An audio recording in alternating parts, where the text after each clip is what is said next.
So last Sunday, Ruth and I had a little dinner gathering at our home. And it turned out to be kind of interesting because of the two couples we had invited. The first couple are Jewish, and the second couple are Muslim. We don't know them very well, but we really found it to be an interesting dinner, not just because of their faith background, but because of who they are as people and some of the things that they are doing in life. And I wanted to describe them for you just quickly because it kind of leads into our scripture for this morning. The first couple, the Jewish couple, the husband, his name is Richard. And Richard lived in California like we did for a while, and he has sort of a unique work history because he is a two-time Emmy Award-winning writer. He wrote for some soap operas and then later on for some sitcoms. And right now, he is a professor over at TCU teaching classes on film and digital media. His wife, her name is Sherry. Sherry, for the past 7 years, has been the cantor and the religious leader for Congregation Beth Shalom, which is the only Reformed Jewish synagogue here in Arlington. Now, the Muslim couple, also very interesting. The husband, his name is Salam. He is an international merchant. And I felt like I was in a Jason Bourne movie then, because an international merchant. And so I'm going, so like, have you dealt with diamonds? And he goes, yeah. I was like, oh, this is really interesting.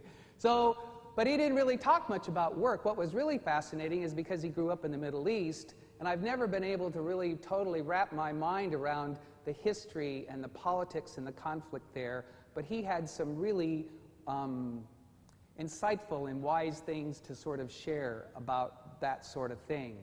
And his wife, whose name is Dina, has a master's from a seminary. It's called Hartford Seminary, and her master's is in Christian-Muslim relations. And she also got picked up by TCU and is teaching classes on religion. And I wanted to tell you a little about them because of two things. Even when you're first getting to know them, you quickly pick up two things about them. Number one, about their faith. Number one, every single one of them is incredibly devout. Their faith is really important to them. But number two was sort of unexpected and surprising, and maybe it shouldn't have been since they were willing to come to our home for dinner. But the second one is that they have reached a point in their life and in their faith where they have been able to let go of, or maybe the better way of saying it is to get beyond some of the traditions and religious rules that are still keeping some of their fellow Jews and Muslims from connecting God's grace and love to everyone they meet, which is something they are able to do. And it's something that Paul feels that we should be able to do. And in the passage that Jeff read for us, Paul wants Timothy to know that we have been called and that it's not an easy calling, and we will face criticism and we will face obstacles and challenges. So this is the language he uses. We have been called to fight, and to fight the good fight of faith. And then to help us kind of understand what that means, he says that it also is going to include then a willingness on your part to pursue things like generosity and goodness and gentleness and righteousness and love. And when you hear that list, my first thought at least was this. So if we're talking about generosity and gentleness and righteousness and love, who can be against such things? It would seem that everybody of any faith would agree that these are good and important things. But of course, that's not always true. And two of the people that are significant for us in our faith are perfect examples of this. Just think of how often Jesus was criticized and got in trouble by his own people, his own fellow Jews, for doing what? For breaking some of the traditions and religious rules of his time. Or think about Martin Luther. Think about how often he was criticized and judged, how often he got in trouble from his own people, his own fellow Catholics, for doing what? For breaking some of the traditions and religious rules of his time. And if you don't already know this yet about Shepherd of Life, it's a good time to tell you, probably most of you won't be surprised, that this congregation has a pretty long history of breaking some of the traditions and religious rules in our own denomination. I trace it back, I think, well, I don't think it's just connected to me. Certainly it's been going on since I've been here, but I think there's always been a few religious rebels in this congregation. And maybe part of it grew out of necessity, but it was absolutely a blessing. When I got here, our budget was really tight. There was myself and a part-time secretary. And so we looked around and realized we have a lot of people in this church who have a passion for the gospel. We're blessed to have people in this church who have the ability to communicate God's love. And so when I would go on vacation, instead of spending money, which we didn't have much of, to bring an ordained person to come and preach the gospel, we would have people in our own congregation who were really good at doing that, and they were great, and honestly, they were like as good as most of the ordained pastors I know.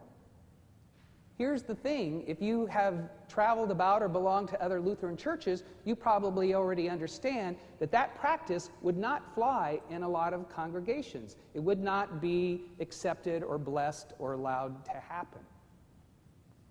I personally happen to think Luther would be okay with it. And here's why I say that.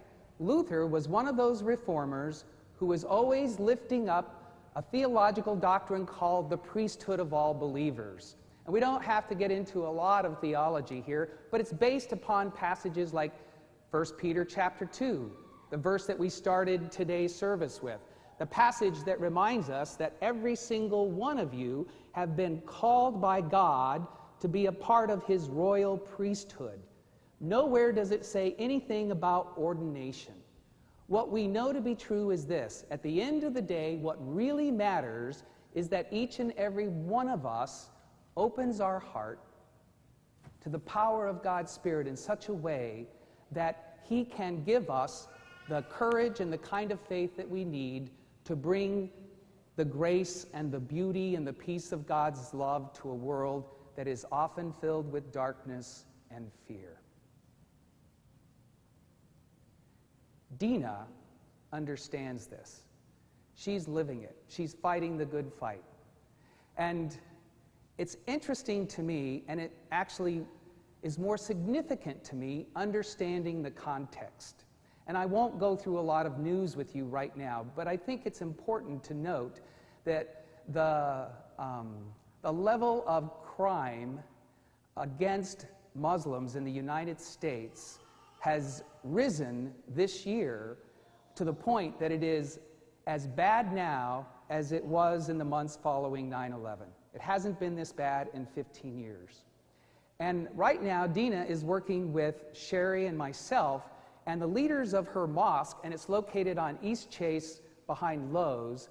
And what they are doing is they are putting together an interfaith evening so that we can have dinner together.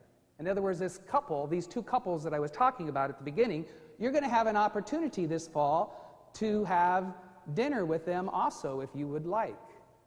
And the idea is, once we get all the details worked out, that all of the Jews at this synagogue here in Arlington that Sherry is leading will be invited. All of the Christians here at Shepherd of Life will be invited to a night of dinner and conversation.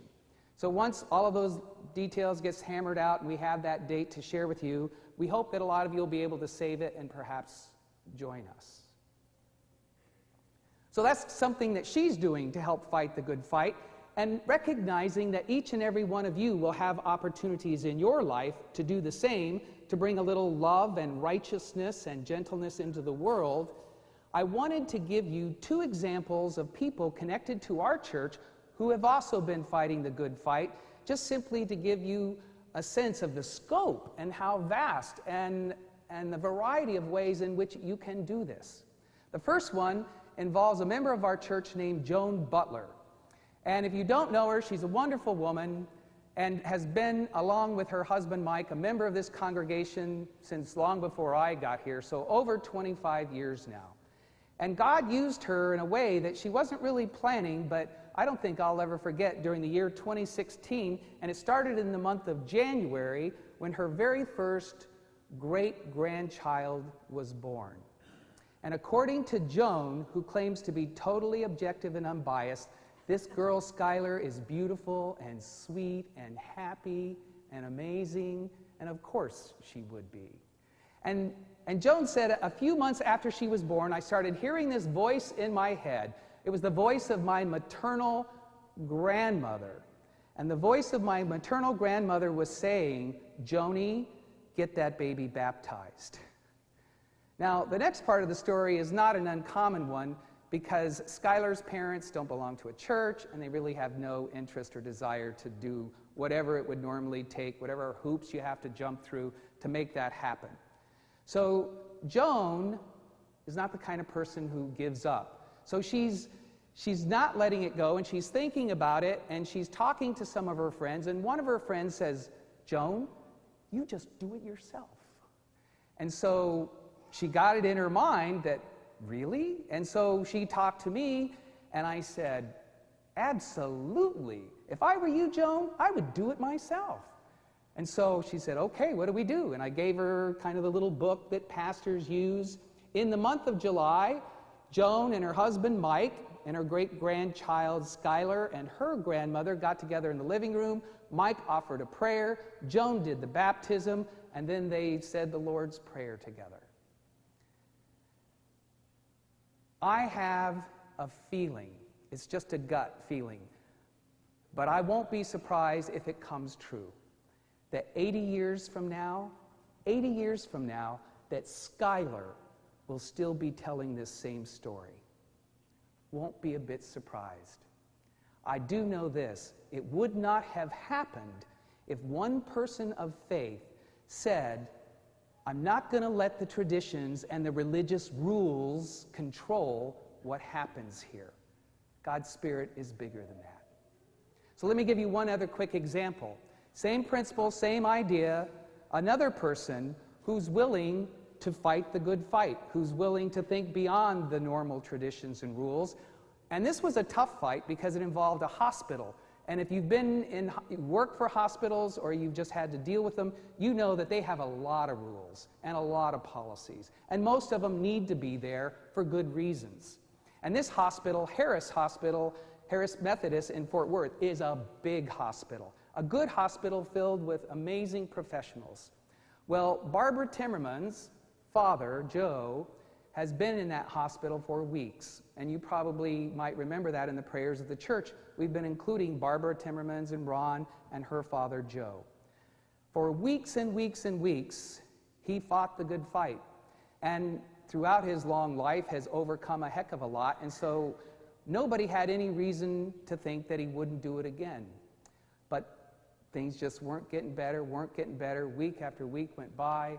And at the beginning of this past week, his doctors basically said, "So here's the truth. The truth is now your organs are beginning to fail. They're beginning to shut down." And it takes a while to wrap your mind around that and what it means, but basically they were saying, you're not going to get better and you're not going to go home. So Joe thought about that, and what he said to his doctors and he said to his family was basically this: okay, then no more treatments, no heroic measures, no more intervention.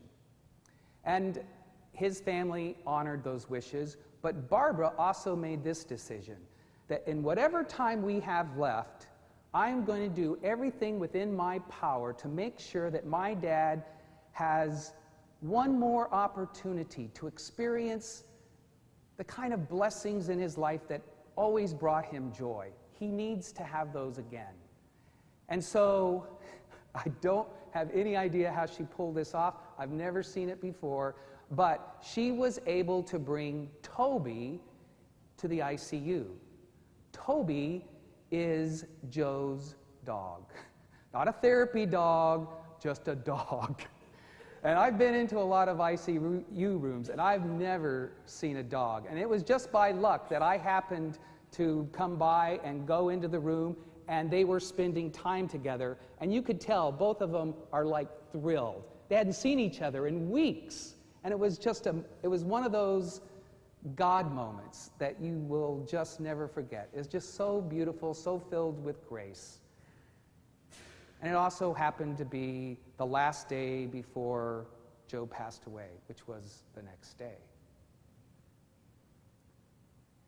So as we gather here, I hope you all kind of get the basics, the basic truths which are always going to be true for us, which is this. Ordained or not, we're all in this together. Every single one of you have been called and chosen by God to be a member of his royal priesthood. And it's not always going to be easy, and you will face challenges and obstacles. But you have a job to do, an important one. It involves bringing gentleness and righteousness and compassion and love to a world that desperately needs it, a world that is indeed filled with darkness and fear. And so our hope and our prayer, and every week we may use different words to describe it, but our hope and our prayer for you is this, that God will indeed bless your life and fill your heart with the kind of courage that will enable you to do that will enable you to bring the grace and the beauty and the peace of God's love into this world.